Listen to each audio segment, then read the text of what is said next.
ಜಗತ್ತಿನಾದ್ಯಂತ Iran Israel ಯುದ್ಧದ ಸುರಿಮಳೆ ಎಷ್ಟು ಮಟ್ಟಿಗೆ ಅಲ್ಲಿ ಪ್ರತಾಪವನ್ನ ಮೀರ್ತಾ ಇದೆ ಅಂತ ಅಂದ್ರೆ ಇಡೀ ಜಗತ್ತನ್ನೇ ಅಲ್ಲಿ ಕಂಗಾಲಾಗುವ ರೀತಿಯಲ್ಲಿ ಮಾಡಿದೆ. ಇರಾನ್ ರಾಜಧಾನಿ ಟೆಹರಾನ್ ಮೇಲೆ ಬಾಂಬ್ಗಳ ಸುರಿಮಳೆ ಆಗ್ತಾ ಇದೆ. ಮತ್ತಷ್ಟು ದಾಳಿಯನ್ನ ತೀವ್ರಗೊಳಿಸಿದ ಇಸ್ರೇಲ್ ಸೇನೆ. ಇರಾನ್ ರಾಜಧಾನಿ ಟೆಹರಾನ್ ಮೇಲೆ ಬಾಂಬ್ ದಾಳಿ, ಮತ್ತಷ್ಟು ದಾಳಿ ತೀವ್ರಗೊಳಿಸಿದ ಇಸ್ರೇಲ್ ಸೇನೆ. ಇರಾನ್ ಪ್ರತಿಕಾರದ ಪ್ರತಿಜ್ಞೆ ಬೆನ್ನಲ್ಲೇ ಕ್ಷಿಪಣಿ ದಾಳಿ ಆಗ್ತಾ ಇದೆ. ಬೃಹತ್ ಕಟ್ಟಡ, ಸರ್ಕಾರಿ ಕಚೇರಿ ಗುರಿಯಾಗಿಸಿ ಅಟ್ಯಾಕ್ ನಡೀತಾ ಇದೆ. ದೊಡ್ಡ ಪ್ರಮಾಣದ ದಾಳಿ ನಡೆಸಿರುವ ಇಸ್ರೇಲ್ ಸೇನೆ. ಟೆಹರಾನ್ನ ಎಲ್ಲೆಡೆ ದೊಡ್ಡ ಮಟ್ಟದ ಸದ್ದು ಕೇಳಿ ಬಂದಿದೆ.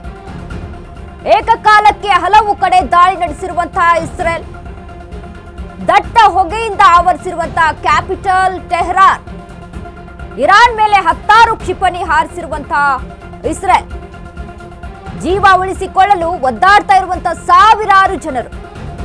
ಇರಾನ್ ಮೇಲೆ ಮತ್ತಷ್ಟು ದಾಳಿಗೆ ಸಜ್ಜಾಗಿರುವ ಇಸ್ರೇಲ್. ಇರಾನ್ ರಾಜಧಾನಿ ಟೆಹರಾನ್ ಮೇಲೆ ಬಾಂಬ್ಗಳ ಸುರಿಮಳೆ ಆಗ್ತಾ ಇದೆ.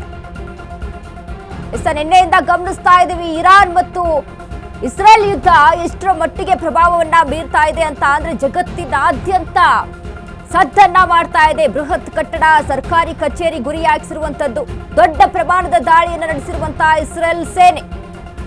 ಟೆಹರಾನ್ನ ಎಲ್ಲೆಡೆ ದೊಡ್ಡ ಮಟ್ಟದ ಸದ್ದು ಕೇಳಿ ಬರ್ತಾ ಇದೆ. ಏಕಕಾಲಕ್ಕೆ ಹಲವು ಕಡೆ ದಾಳಿ ನಡೆಸಿರುವಂತಹ ಇಸ್ರೇಲ್, ದಟ್ಟ ಹೊಗೆಯಿಂದ ಆವರಿಸಿರುವಂತಹ ಕ್ಯಾಪಿಟಲ್ ಟೆಹರಾನ್. ಇರಾನ್ನ ಕ್ಯಾಪಿಟಲ್ ರಾಜಧಾನಿ ಆದಂತಹ ಟೆಹರಾನ್ ಮೇಲೆ ಬಾಂಬ್ಗಳ ಸುರಿಮಳೆ ಆಗ್ತಾ ಇದೆ. ಸತತವಾಗಿ ನಿನ್ನೆಯಿಂದ ಸಹಿತ ಗಮನಿಸ್ತಾ ಇದ್ವಿ. ಇದು ನಿಲ್ಲೋ ಹಾಗೆ ಕಾಣಿಸಲ್ಲ ಅನ್ನುವಂಥ ಒಂದು ಮಟ್ಟಿಗೆ ನಿನ್ನೆ ಅಷ್ಟೇ ಒಂದಿಷ್ಟು ಊಹೆಗಳು ಅಲ್ಲಿ ಆವರಿಸಿಕೊಂಡಿತ್ತು. ಅದಾದ ಬಳಿಕ ಇವತ್ತು ಸಹಿತ ಇರಾನ್ನ ಸರ್ವೋಚ್ಚಾಧಿಕಾರಿಯ ಹತ್ಯೆ ಆದ ಮೇಲೆ ಈಗ ಮತ್ತಷ್ಟು ತೀವ್ರಗೊಳ್ತಾ ಇದೆ ಇರಾನ್ ಮತ್ತು ಇಸ್ರೇಲ್ ಯುದ್ಧ. ಇದೀಗ ಇಸ್ರೇಲ್ ಸತತವಾಗಿ ಇರಾನ್ ಮೇಲೆ ಅಟ್ಯಾಕ್ ಮಾಡ್ತಾ ಇದೆ, ಕ್ಷಿಪಣಿಗಳಿಂದ ದಾಳಿಯನ್ನ ನಡೆಸ್ತಾ ಇದೆ. ಸೊ ಹೀಗಾಗಿ ಇರಾನ್ನ ಕ್ಯಾಪಿಟಲ್ ಆದಂತ ಟೆಹರಾನ್ ಮೇಲೆ ಸತತವಾಗಿ ದಾಳಿಯನ್ನ ನಡೆಸ್ತಾ ಇರುವಂತದ್ದು. ಶಾಲೆ ಅಂತ ನೋಡೋದಿಲ್ಲ, ದೊಡ್ಡ ಪ್ರಮಾಣದ ದಾಳಿಯನ್ನ ನಡೆಸ್ತಾ ಇದೆ. ದೊಡ್ಡ ದೊಡ್ಡ ಕಟ್ಟಡಗಳು, ಸರ್ಕಾರಿ ಕಚೇರಿಗಳನ್ನ ಗುರಿಯಾಗಿಸಿಕೊಂಡಿದೆ. ಎಲ್ಲೆಲ್ಲಿ ಅಟ್ಯಾಕ್ ಮಾಡಬೇಕು ಅನ್ನುವಂಥದ್ದು ಕೂಡ ಅಲ್ಲಿ ಪ್ಲಾನ್ ಅನ್ನ ಮಾಡಿಕೊಂಡು ದೊಡ್ಡ ಮಟ್ಟದ ಕಟ್ಟಡಗಳ ಮೇಲೆ, ಶಾಲೆಗಳ ಮೇಲೆ, ಸರ್ಕಾರಿ ಕಚೇರಿಗಳ ಮೇಲೆ ಅಲ್ಲಿ ದಾಳಿಯನ್ನ ನಡೆಸ್ತಾ ಇದೆ ಇಸ್ರೇಲ್.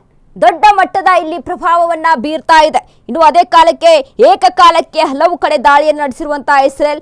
ಮತ್ತೊಂದು ಕಡೆ ಇಲ್ಲಿ ನಾವು ಗಮನಿಸಬೇಕು, ಇಸ್ರೇಲ್ ಹತ್ರ ಇರುವಂತಹ ಯುದ್ಧ ವಿಮಾನಗಳಾಗಿರ್ಬೋದು, ಕ್ಷಿಪಣಿಗಳಾಗಿರ್ಬೋದು, ಅಲ್ಲಿ ಅದರ ಒಂದು ಪ್ರಭಾವ ಎಷ್ಟರ ಮಟ್ಟಿಗೆ ಇದೆ ಅಂತ ಅಂದ್ರೆ ನಿಜಕ್ಕೂ ಕೂಡ ಇಸ್ರೇಲ್ನ ಬಳಿ ಹಲವಾರು ದೊಡ್ಡ ಮಟ್ಟದ, ಬೃಹತ್ ಆಕಾರದ, ಇನ್ನು ದೊಡ್ಡ ದೊಡ್ಡ ಮಟ್ಟಕ್ಕೆ ಮೀರಿದಂತಹ ಒಂದಿಷ್ಟು ಯುದ್ಧ ವಿಮಾನಗಳಾಗಿರ್ಬೋದು, ಕ್ಷಿಪಣಿಗಳನ್ನ ಇಟ್ಕೊಂಡಿರುವಂತದ್ದು ಇಸ್ರೇಲ್. ಸೊ ಹೀಗಾಗಿ ಯುದ್ಧವನ್ನ ನಡೀತಾ ಇರುವಂತಹ ಸಂದರ್ಭದಲ್ಲಿ ಇಸ್ರೇಲ್ಗೆ ಯಾವುದೇ ತರದಂತಹ ಭಯ ಇಲ್ಲ. ಅಷ್ಟರ ಮಟ್ಟಿಗೆ ಅವರು ಆರಾಮಾಗಿ ದಾಳಿಯನ್ನ ನಡೆಸಬಹುದು. ಸೊ ಈಗ ಅದೇ ರೀತಿಯಾಗಿ ಇರಾನ್ ಮೇಲೆ ಸತತವಾಗಿ ದಾಳಿಯನ್ನ ನಡೆಸ್ತಾ ಇದೆ. ಇನ್ನು ನಾವು ಗಮನಿಸಿದ್ವಿ, ಮತ್ತಷ್ಟು ಈಗ ಇರಾನ್ ಪ್ರತಿಕಾರದ ಒಂದು ಕೂಗನ್ನ ಕೇಳಿ ಬರ್ತಾ ಇದೆ ಇರಾನ್ನಿಂದ.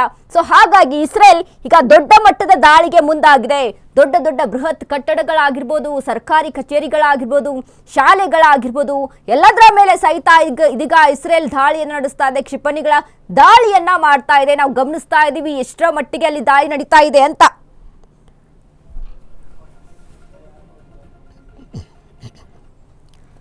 ಇನ್ನು ಒಂದು ಕಡೆ ಯುದ್ಧ ಸಾಗ್ತಾ ಇದೆ, ಯುದ್ಧ ನಡೀತಾ ಇದೆ ಅಂತ ಅಂದಾಗ ಅಲ್ಲಿ ವಾಸಿಸುವಂತಹ ಜನರು ತಮ್ಮ ಜೀವವನ್ನ ಉಳಿಸಿಕೊಳ್ಳುವಂಥದ್ದು ಅಲ್ಲಿ ಅನಿವಾರ್ಯತೆ. ಯಾಕಂದ್ರೆ ಏನು ಮಾಡೋಕ್ಕೂ ಸಾಧ್ಯ ಆಗಲ್ಲ, ಯಾರು ಕಾಪಾಡ್ತಾರೆ ಅನ್ನುವಂಥದ್ದು ಇರೋದಿಲ್ಲ. ಯಾಕಂದ್ರೆ ಅವ್ರವ್ರ ಜೀವ ಅವರ ಕೈಯಲ್ಲೇ ಇರುವಂಥದ್ದು. ಸೊ ಹೀಗಾಗಿ ಸಾವಿರಾರು ಜನ ಅಲ್ಲಿಂದ ತಮ್ಮ ಜೀವವನ್ನ ಉಳಿಸ್ಕೊಂಡ್ರೆ ಸಾಕಪ್ಪ ಅನ್ನುವಂತಹ ಮಟ್ಟಿಗೆ ಅಲ್ಲಿ ಒಂದು ರೀತಿಯಾದಂತಹ ಒತ್ತಡವನ್ನ ಅಲ್ಲಿ ಅನುಭವಿಸ್ತಾ ಇದ್ದಾರೆ.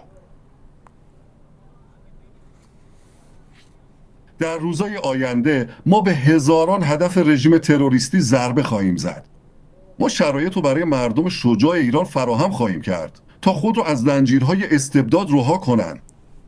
و به همین دلیل من دوباره خطاب به شما میگم ای شهروندان ایران، این فرصت رو از دست ندهید. این فرصتی است که فقط یه بار در هر نسل پیش میاد. دست روی دست نگذارید. چون به زودی لحظه شما فرا خواهد رسید، لحظه‌ای که باید به خیابون‌ها بیایید، با حضور میلیونیتون به خیابونا بیایید تا کار رو تمام کنید. تا رژیم وحشتی را که زندگیتون رو تلخ کرده سرنگون کنید. رنج و فداکاری شما بیهوده نخواهد بود. کمکی که آرزوش رو داشتید، این کمک از راه رسیده است. کمک از راه رسیده است. و حالا زمان آن رسیده که برای یک مأموریت تاریخی با هم متحد شوید. ای شهروندان ایران، پارسا، کردا، آذریا، اهوازیا و بلوچا، اکنون زمان آن است که نیروهایتون رو متحد کنید تا رژیم و سرنگون هاری و آینده خود را تضمین نمایید. در روزهای آینده ما به هزاران هدف رژیم تروریستی ضربه خواهیم زد. ما شرایط رو برای مردم شجاع ایران فراهم خواهیم کرد تا خود را از زنجیرهای استبداد رها کنند. و به همین دلیل من دوباره خطاب به شما میگم ای شهروندان ایران، این فرصت رو از دست ندهید. این فرصتی است که فقط یه بار در هر نسل پیش میاد. دست روی دست نگذارید، چون به زودی لحظه شما. ಇರಾನ್ ಸರ್ವೋಚ್ಚ ನಾಯಕ ಅಲ್ ಖಮೇನಿಯ ಹತ್ಯೆ ಏನಾಗುತ್ತೆ, ಅಲ್ಲಿ ಕುಟುಂಬ ಸಮೇತ ಅವರ ಮನೆಯ ಮೇಲೆ ದಾಳಿ ಆಗುತ್ತೆ.